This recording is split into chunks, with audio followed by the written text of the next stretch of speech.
Este tipo de cosas por lo regular sucedían, o tal vez aún suceden en pueblos, comunidades que están a orillas alejadas de las ciudades, y por lo que mucha gente cuenta, antes era más probable que se vieran más estos entes o seres irracionales, incluso en personas que nunca imaginaste lo trajeran dentro de su sangre, impregnada por alguna maldición, o simplemente porque ellos mismos la buscaron.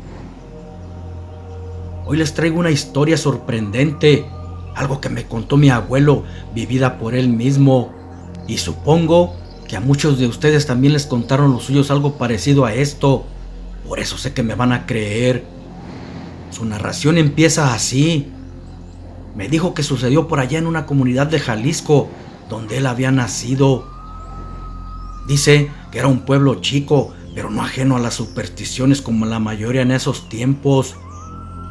Su comunidad estaba llena de historias de nahuales, brujos, aparecidos y otras muchas cosas paranormales. En ese tiempo, mi abuelo era muy joven, según dijo como de unos 20 años, y que aún no se casaba.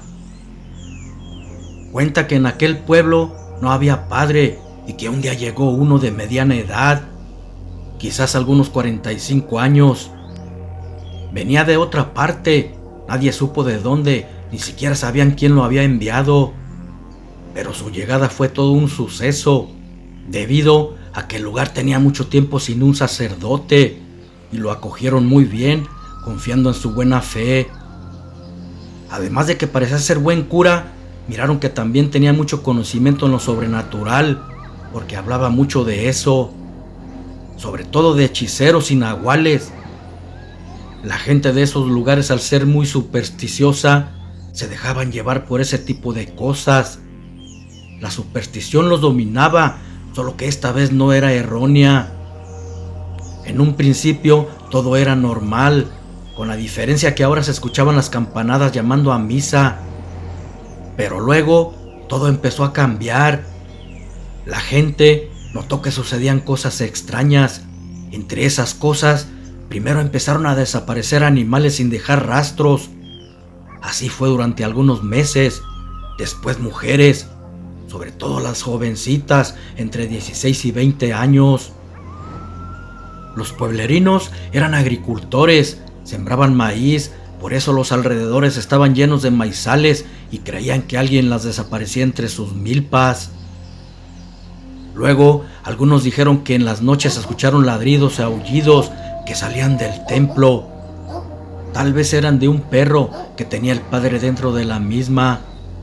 Pero también era extraño, porque un perro no aullaba ni rugía de esa manera tan atroz. Y por otro lado, nunca vieron al sacerdote llegar con ninguno. Decían que quizás alguien se lo había regalado. No obstante, ¿para qué quería el padre un perro si ni siquiera salía? Sin embargo, había quien aseguraba que había visto salir uno por entre los maizales y entrar a la iglesia por la parte trasera, y que por cierto, era descomunal. Su estatura no era normal a la de un perro común. Supersticiosos como eran, al escuchar esos chismes, se persignaban y temerosos corrían a encerrarse a sus casas. Después se perdió una muchacha, luego otra y otra. Nunca se volvía a saber de ellas, ya que no dejaban huellas. Igual sucedía en los alrededores y las comunidades estaban temerosas. Aquel padre, aunque no era muy viejo, extrañamente cada día se veía más joven y fuerte. Casi nunca lo miraban fuera del templo, menos de día, y por las noches se escuchaba aullar al animal y mucho alboroto entre los maizales, mas nadie se atrevía a investigar. En esos días se perdió una chica de nombre Alondra, hija de un hacendado del pueblo. Por cierto, era muy bonita y fueron a pedirle ayuda. Habían escuchado gruñidos espeluznantes al momento de desaparecer y querían su consejo, porque él sabía de esas cosas paranormales. Pero no estaba en la iglesia, por ningún lado apareció. Los habitantes la buscaron y también fue extraño, pero solo hallaron un osito de felpa impregnado de sangre y un pelaje negro muy grueso y áspero. Los parroquianos mejor optaron por encerrarse antes del oscurecer. Sentían temor de ser atacados por ese ser desconocido. Su miedo era mucho, pero en la mañana acudían al templo a pedir con toda su fe por las personas desaparecidas, tanto del pueblo como en los de sus alrededores, que también se estaban perdiendo. Una vez, el padre entró a dar misa. Vieron que traía un ojo parchado. Alguien preocupado le preguntó qué le había sucedido. Contestó que se había golpeado con un cirio y terminó pronto la misa.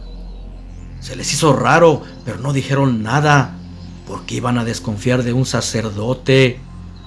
Entonces, ese mismo día en la noche, se perdió Carmen, una muchachita de 16 años. Era quien le ayudaba al padre en las labores de la iglesia y nunca llegó a casa. Así que fueron a buscarla al templo, pero solo encontraron su rebozo entre un rastro con manchas de sangre. Ellos siguieron ese rastro y la encontraron ya anoche entre los sembradíos, a un lado de un gran perro negro agonizante en un charco de sangre. Al ver eso, todos quedaron helados por lo que estaban presenciando. Uno de los presentes le preguntó qué había sucedido. Ella, con los ojos llenos de lágrimas, su rostro ensangrentado y temblando de temor con un rifle entre sus manos, dijo: ¡Lo maté! ¡Lo maté! Temblorosa empezó a narrar lo sucedido. Después de terminar mis labores con el padre, me dirigí a casa, cuando sentí que alguien me seguía por entre el maizal. Lo sentía cada vez más cerca, viendo que las milpas se movían abruptamente al ir caminando entre ellas. De repente volteé y miré que era el padre que salía del sembradío. Lo reconocí en la oscuridad por un parche que traía en su ojo.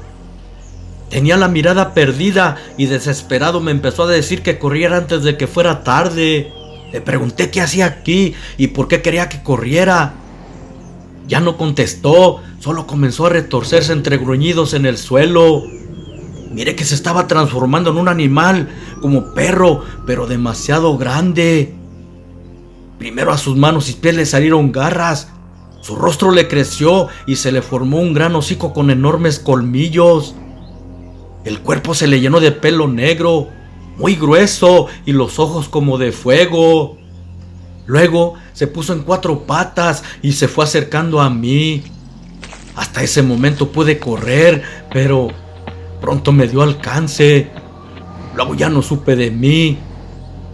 Cuando desperté, estaba en la iglesia, no sabía por qué, pero el nahual me había dejado viva en ese lugar. Estaba asustada y fui a mi casa sin que nadie me viera. Tomé un rifle que mi papá guardaba donde tiene la despensa. Agarré balas y regresé a la iglesia para bendecirlas. Antes había escuchado decir a alguien que solo así se morían los hombres lobo nahuales. Después me fui por entre la milpa tratando de que no me encontrara, puesto que podría estar en cualquier lugar.